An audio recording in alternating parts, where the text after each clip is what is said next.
family and friends and a loving home environment. The most important person in her life is her foster mother, Mary Jane, who gives her all the care, attention and emotional support that she needs. 5 years ago, when Nomvuyo was just a baby, Mary Jane would take her to visit her mother, Bolelwa, in the hospice. Bolelwa had HIV/AIDS and was fighting for her life. She was unable to care for her child. When I found out that my mother passed away, and I was very hurt.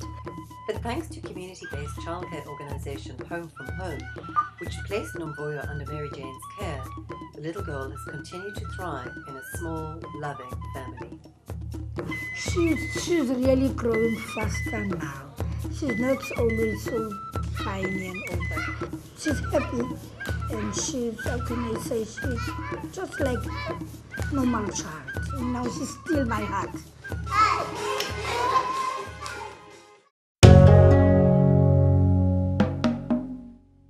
In South Africa, unemployment is widespread and poverty is rife. The majority of people live below the breadline. The scourges of HIV/AIDS and substance abuse, compounded by illness and disabilities, leave many parents unable to cope.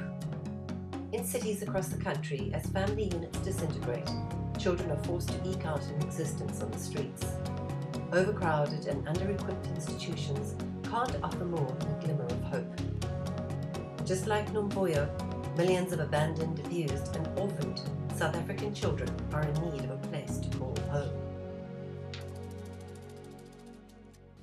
Home from Home isn't an institution. We're not a children's home. We are a group, a cluster of small community-based family homes. Our homes look like any other homes on the street. They integrate into the local community.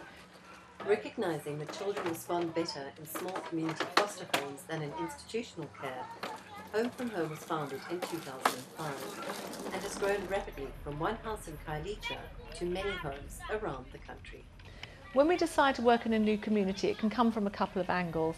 Either we will discover through working with the Department of Social Development that there is a tremendous need to have a home in a new area. Other times it comes because a church will come to us or a community organisation will come to us and say, we've got a need in our area. But what they don't have is they don't have the resources, they don't have the model, they don't have the idea to do it.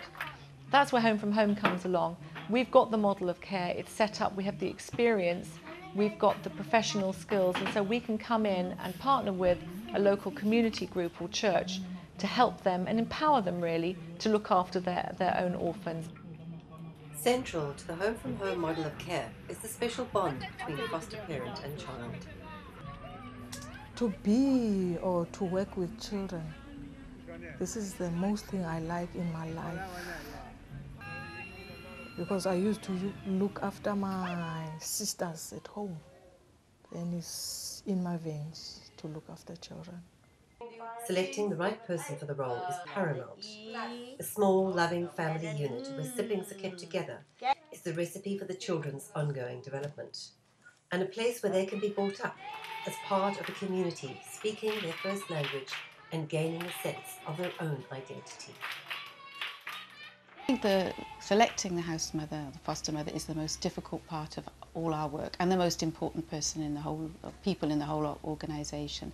We need to get somebody who's really going to love, cherish the children, look after them as if they're their own children, actually really wants to care for children. We've been very, very lucky. We've got some wonderful foster mothers who are so dedicated, because it's a hard job to look after 6 children that aren't your own. We see the foster mothers every few days. We're very, very involved with them. But Pippa and myself are there often, in and out, checking how things are going. And we also have a social worker we employ now who visits the foster mothers at least once a week.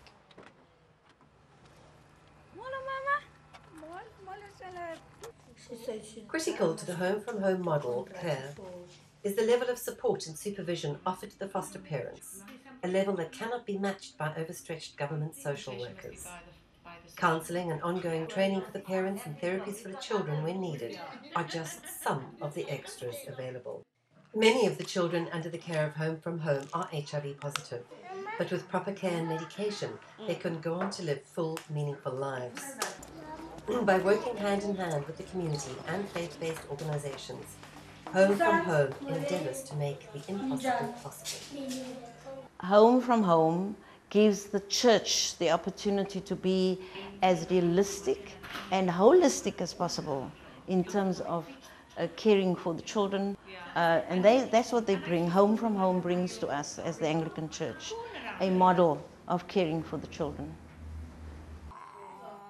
Home from Home reaches out to other community-based projects in need, such as Sibongeli House, which cares for profoundly disabled children who are also orphaned or abandoned. Until recently, the children spent their days in a shipping container. With Home from Home's financial and logistical support, brand new premises have drastically improved the children's quality of life. To partnership with Home from Home, it was a good chance for us to grow at Sibongile. Otherwise, if it was not with them, we would not have been in this big place like this. Home from Home owes its success to the commitment and dedication of its staff, volunteers and donors. There is still a lot of work to be done, but with ongoing support, Home from Home will continue to build a better future for children in need, brick by brick, and one house at a time, and community after community.